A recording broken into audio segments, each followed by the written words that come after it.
નમસ્કાર મિત્રો, ચાલો આજે ગણિતનો એક એવો ટોપિક સમજીએ જે ખાલી પરીક્ષામાં જ નહીં પણ આપણા રોજિંદા જીવનમાં પણ બહુ કામ લાગે છે. આપણે વાત કરવાના છીએ ક્ષેત્રફળ અને પરિમિતિની, અને હું ગેરંટી આપું છું કે આ સમજૂતી પછી આ વિષય તમને એકદમ સહેલો લાગશે. ક્યારેય વિચાર્યું છે કે આ ખેતર કે પ્લોટની જમીન કેવી રીતે મપાય છે? કે પછી ઘરમાં નવી ટાઇલ્સ લગાવવી હોય તો કેટલી જોઈશે એનો હિસાબ કેવી રીતે થાય છે? આ બધા જ સવાલોના જવાબ છે ને એ ગણિતના બે સિમ્પલ કોન્સેપ્ટમાં છુપાયેલા છે: ક્ષેત્રફળ અને પરિમિતિ. હા, આ વાત 100% સાચી છે. ગણિત ખાલી ચોપડીના દાખલા ગણવા માટે નથી. એ તો આપણી આસપાસની સમસ્યાઓ ઉકેલવા માટેનું એકદમ પાવરફુલ ટૂલ છે.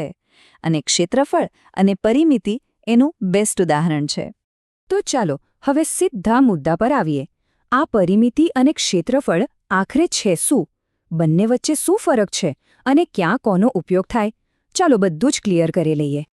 જો એકદમ સિમ્પલ ભાષામાં સમજીએ, પરિમિતિ એટલે કોઈપણ આકારની બોર્ડર, એની કિનારી. જેમ કે ખેતરની ફરતે વાડ કરવી હોય તો આપણે એની પરિમિતિ માપવી પડે.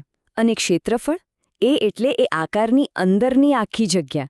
જેમ કે રૂમમાં ટાઇલ્સ લગાવી હોય તો આખા રૂમનું ક્ષેત્રફળ જાણવું પડે.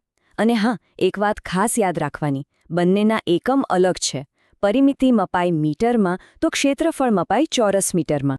અને જો બીજું બધું ભૂલી જ જવાય ને તો પણ બસ આ એક જ વાક્ય મગજમાં ફિટ કરી લેજો: પરિમિતિ એટલે બોર્ડર અને ક્ષેત્રફળ એટલે અંદરની જમીન. બસ આટલું સમજાઈ ગયું ને, એટલે સમજો કે અડધી ગેમ તો તમે જીતી ગયા. ઓકે, તો કન્સેપ્ટ ક્લિયર થઈ ગયો. હવે વારો છે એના ઓજારોનો, એટલે કે સૂત્રોનો. કારણ કે આ સૂત્રો વગર તો ગણતરી આગળ વધશે જ નહીં. અહીંયા આપણી પાસે 4 મુખ્ય આકારોના સૂત્રો છે.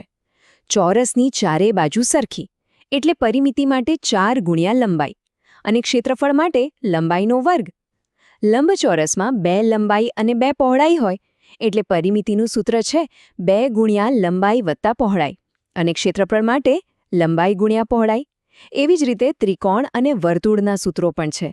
વર્તુળમાં જે આર દેખાય છે એનો મતલબ થાય છે ત્રિજ્યા, એટલે કે રેડિયસ. ચાલો, આ સૂત્રોને ખાલી જોવાના નથી, એને વાપરવાના પણ છે.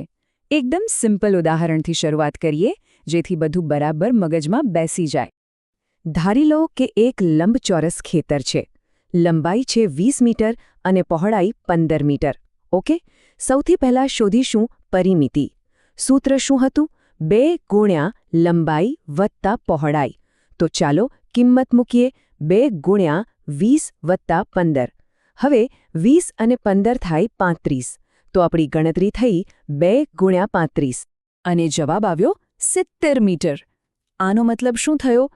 મતલબ એ કે ખેતરની ફરતે વાડ લગાવવી હોય તો 70 મીટર લાંબા તારની જરૂર પડશે. છે ને એકદમ સહેલું? ચાલો, બોર્ડરનું કામ તો પતી ગયું. હવે વારો છે અંદરની જમીનનો, એટલે કે ક્ષેત્રફળનો. એનું સૂત્ર તો સાવ સહેલું છે: લંબાઈ ગુણ્યા પહોળાઈ, એટલે કે 20 ગુણ્યા 15. જવાબ આવશે 300. પણ અહીંયા ભૂલ ના કરતા, એકમ બદલાઈ જશે. જવાબ છે 300 ચોરસ મીટર. આટલી જમીનમાં આપણે વાવણી કરી શકીએ. તો બેસિક ગણતરી તો આપણને આવડી ગઈ, પણ પરીક્ષામાં હંમેશા સીધા સવાલ નથી પૂછાતા. ક્યારેક આ જ કોન્સેપ્ટનો ઉપયોગ કરીને થોડા સ્માર્ટ દાખલા પૂછવામાં આવે છે. ચાલો એના પર પણ એક નજર નાખી લઈએ. જેમ કે કોઈ પૂછે કે એક રૂમમાં કેટલી ટાઇલ્સ લાગશે, તો જો કરવાનું, પહેલાં આખા રૂમનું ક્ષેત્રફળ શોધવાનું, પછી એક ટાઇલનું ક્ષેત્રફળ શોધવાનું, અને બસ ભાગાકાર કરી નાખવાનું. અથવા વાડ કરવાનો ખર્ચ કેટલો થશે, એના માટે પરિમિતિ શોધીને એને 1 મીટરના ભાવ સાથે ગુણી નાખો. અને પેલો બગીચાવાળો સવાલ આવે છે ને કે બગીચાની આસપાસના રસ્તાનું ક્ષેત્રફળ શોધો, એમાં પહેલાં રસ્તા સાથેના આખા બગીચાનું ક્ષેત્રફળ શોધો અને પછી એમાંથી ખાલી બગીચાનું ક્ષેત્રફળ બાદ કરી દો. જો બધામાં મૂળ કન્સેપ્ટ તો એ જ રહે છે. તો આજે આપણે પરિમિતિ અને ક્ષેત્રફળને બરાબર સમજી લીધા. હવે જતા પહેલાં એક સવાલ તમારા માટે. માની લો કે એક ચોરસની બાજુની લંબાઈ આપણે ડબલ કરી દઈએ, તો એના ક્ષેત્રફળમાં કેટલા ગણો વધારો થશે? બમણો કે કંઈક બીજું? જરા સૂત્ર વાપરીને વિચારજો.